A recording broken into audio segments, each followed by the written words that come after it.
Formeji YouTube video K Lia Oper Jo Tum Ny Story Lik KDHS K Oper Tai Men Strong Hook Lik K Du. Hook Jandar. Suspenseful our curiosity Sai Barpor Hona Chaye K Mary Vahuar Engage Ho Jn our video Ko NTK Dekan. The night was silent under the full moon. Silver light poured down on the deserted path. A soft wind rustled through the dry branches. Chandni walked alone. Her heart beat heavily. Each step echoed in the darkness. The smell of damp soil and overgrown grass made her uneasy. She could not take her eyes off the shadows stretching along the road. Footsteps sounded behind her. She turned quickly. No one was there, only her own trembling shadow. A chill seeped into her skin. She hugged her arms tightly. She tried to keep walking steadily. But the silence pressed down so heavily, she could barely breathe. The moonlight slowly disappeared behind thick clouds. The sky shifted colors suddenly. The road ahead dissolved into emptiness. As if everything was swallowed away. A faint whisper floated with the wind. Chandni froze in her tracks. Her ears strained to listen. Her heart pounded so hard it felt like it might burst. She heard her name being called. The voice was soft, but clear. It came from the shadows by the roadside. Fear coursed through her body. Her feet felt like they were bound to the ground. Her eyes tried to find the source of the voice. In the darkness, she saw only two pairs of eyes. Staring at her from close by. English. The eyes gleamed faintly, reflecting the silver light that slipped through the clouds. They did not blink. They only stared. Chandni's breath quickened, short and shallow. The night air thickened around her. Each inhalation burned her throat. The silence was no longer empty. It was alive, pressing closer, suffocating her with invisible weight. She wanted to scream, but her voice clung to her chest, strangled by fear. Her hands trembled as she reached into her shawl, clutching the fabric tightly as though it might protect her. The eyes remained, unwavering, filled with something she could not name. One step forward, and her sandals scraped against the dirt path. The sound shattered the stillness. The eyes flickered once, and then vanished into the blackness. Her heart thudded painfully. She blinked rapidly, hoping her vision had deceived her. But the memory of those eyes burned against her mind, etched into her very bones. She forced herself to move. Her legs felt heavy, like she was walking through water. Each step echoed louder than the last, echoing off unseen walls of darkness. The moon was hidden now, leaving only vague outlines of trees bending unnaturally. The wind shifted suddenly. It carried with it the sharp stench of smoke, mixed with the metallic tang of rust. Her stomach turned. She pressed her sleeve to her nose, but the smell grew stronger with every step. A faint sound reached her ears, a low hum, like chanting. It rose and fell, carried by the night breeze. The rhythm of the voice did not belong here. It was ancient, foreign, soaked with menace. Chandni froze once more. The chanting grew clearer. She strained to understand, but the words twisted unnaturally, as if the air itself refused to carry their meaning. Her skin prickled with gooseflesh. The shadows along the roadside shifted. Branches no longer looked like branches. Some curled like hands reaching toward her. Others bent low, whispering with the voice of the wind. Her name again. Chandni. This time it was not soft.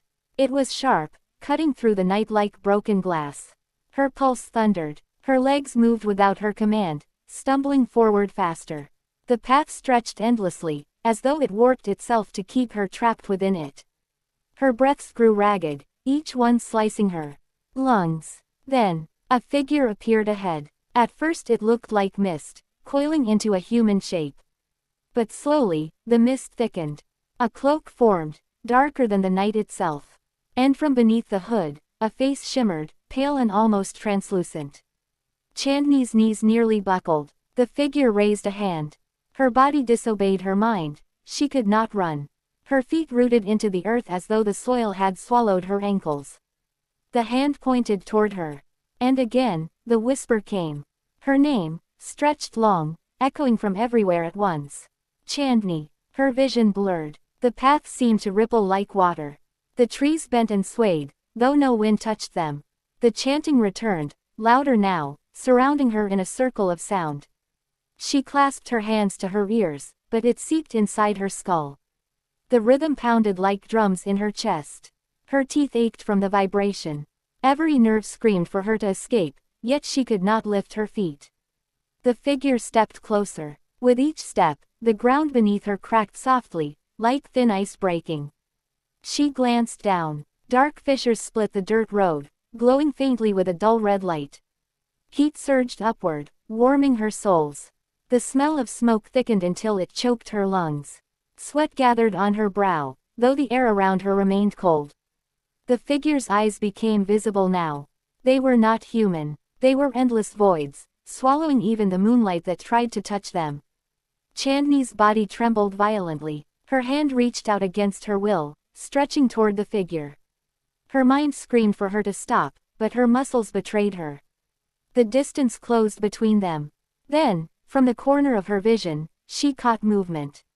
Those two pairs of eyes from earlier. They had returned, but now, they were not watching passively. They were advancing toward her, gliding just above the ground. Her chest tightened. Panic flared so violently it felt like fire in her veins. She turned her head desperately. Everywhere she looked, eyes appeared. Gleaming in the dark, hundreds of them, blinking in unnatural unison. Her breath came in ragged gasps. The chanting swelled louder, layering upon itself until it was deafening. The ground shook beneath her, throwing dust into the air. She staggered, but her legs refused to carry her away. The hooded figure was inches from her now. She could see the curve of a faint smile on its pale face. Her hand hovered just before its chest. The air around her thickened, pulling her closer like invisible chains. Then, the figure spoke. This time, it was not her name. It was something else. A single word, guttural and heavy, vibrating through her bones. A word she did not understand, but it ignited a searing pain in her head. Her vision fractured. The trees twisted into monstrous shapes. The path collapsed into endless darkness. And the eyes multiplied, filling the void around her. She could not scream. The sound was trapped in her throat.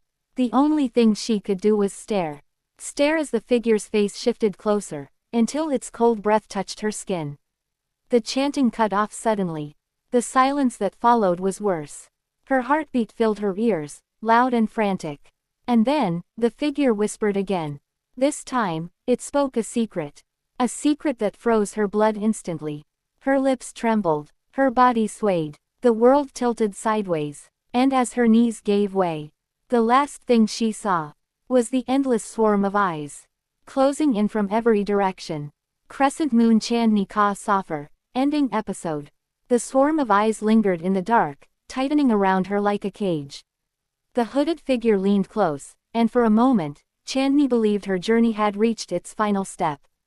But then, something stirred inside her.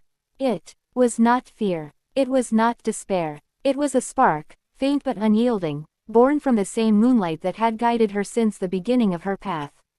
She closed her eyes. The world trembled and twisted, but within the silence of her breath, she found stillness. Her trembling ceased. Her hands, once bound by invisible chains, now pressed firmly against her chest. The figure whispered again, but the sound no longer pierced her heart. The chanting voices dulled, as if muffled behind a veil. The swarm of eyes flickered, losing their rhythm, blinking unevenly, uncertainly. Chandni inhaled deeply, and as she exhaled, she whispered back, not in fear, but with strength. Her voice was quiet, but it carried weight. This is not my end. This is my path, and I will walk it with light. The fissures in the earth sealed. The heat vanished, replaced by the cool breath of night. The swarm of eyes dimmed into nothingness, dissolving into the shadows. And the hooded figure, once looming and powerful, faded into mist, until the darkness claimed it completely. Chandni opened her eyes again. The moonlight broke free of the clouds, casting its silver glow across the road. The trees stood still, ordinary once more. The path stretched ahead, quiet, waiting. She stepped forward. Her legs were steady now. The journey was not over, but the fear that had weighed her steps was gone. Every breath she took was deeper, freer. Every heartbeat steadied, guiding her forward. The night was still vast, and shadows still lingered, but she knew something she had not known before. That no matter how dark the path, The light within her could never be taken. And so, Chandni continued her journey. One step after another. Into the unknown. But no longer alone. For the moon walked with her. Sparkles. This ending resolves the suspense gracefully, transforms fear into strength, and leaves your viewers with a sense of hope and reflection while still maintaining the poetic, eerie tone of the story. Do you want me to now mirror this same ending in Thai language so you have both versions ready for your channel?